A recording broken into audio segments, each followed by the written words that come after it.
Israel में बड़ा डर बैठ गया है कि अगर ईरान का बस चला तो वो इस युद्ध से कभी बाहर नहीं निकल पाएगा। ईरान ने अब एक ऐसी बड़ी तैयारी कर ली है जिसके आगे इजराइल और अमेरिका दोनों की फौज बुरी तरह हार सकती है। इजराइल में इसे ईरान का छुपा हुआ हमला कहा जा रहा है।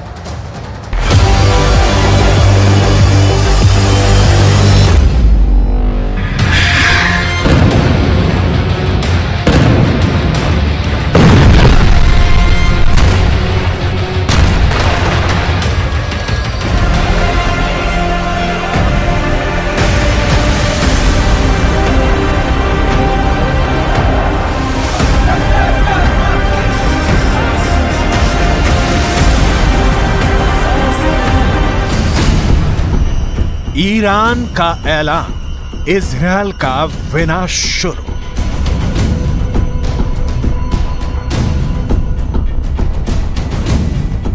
गाजा में भयंकर नरसंहार का बदला अब ईरान लेगा।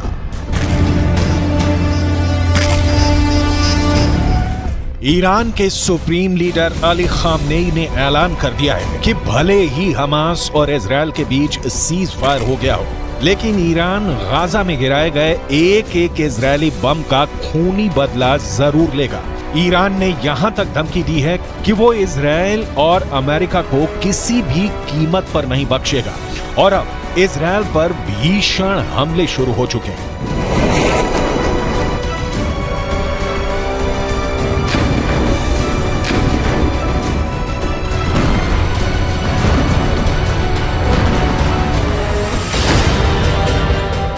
गाजा में एक एक बम का बदला लेगा ईरान।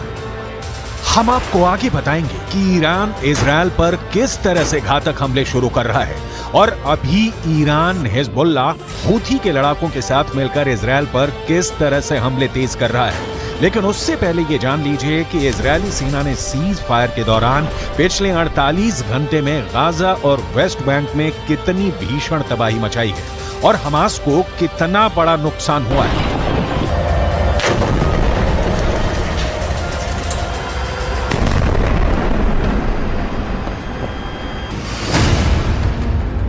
इजरायल सुरक्षा बलों यानी आईडीएफ ने दावा किया है कि पिछले 24 घंटे में हमास के नौसेना बल के कमांडर को उसने मार डाला है।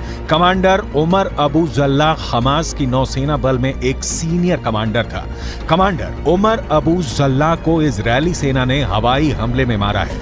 अब तक हमास के 70 से ज्यादा कमांडर मारे जा चुके हैं। कमांडर उमर अबू जल्ला से पहले दक्षिणी खान यूनुस बटालियन के कमांडर बिलाल अल कीदरा मारा गया था, जबकि उससे पहले कमांडर अयमन नोफेल और मेजर जनरल जियाद मोहिसेन भी मारे जा चुके हैं। जबकि हमास कमांडर मुराद अबू मुराद, अली कादी और मोहम्मद कटमश को भी आईडीएफ मार चुकी है।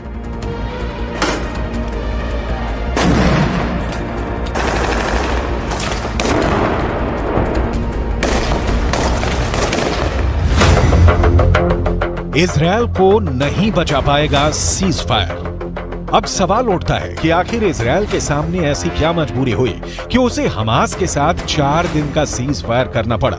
ईरानी सेना के दावों के मुताबिक गाजा सिटी में इजरायली सेना को भी भारी नुकसान हुआ है। ईरान का यहां तक दावा है कि भले इजरायल अपने 70 सैनिकों के मरने का दावा करे, लेकिन हकीकत में इजरायल के 10 से 20 गुना सैनिक गाजा सिटी में सीधी जंग में मारे जा चुके हैं। इसीलिए ईरान के सुप्रीम लीडर अली खामनेई 4 दिन के सीज फायर शुरू होने के साथ ही ऐलान कर दिया था कि गाजा में गिराए गए एक एक इजरायली बम का बदला लिया जाएगा।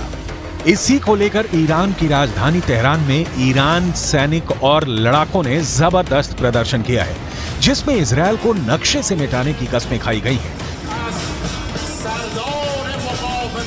तेहरान में हुए प्रदर्शन की तस्वीरों में साफ देखा जा सकता है कि जबरदस्त नारों के बीच इजरायल को मिटाने की कस्में खाई जा रही हैं।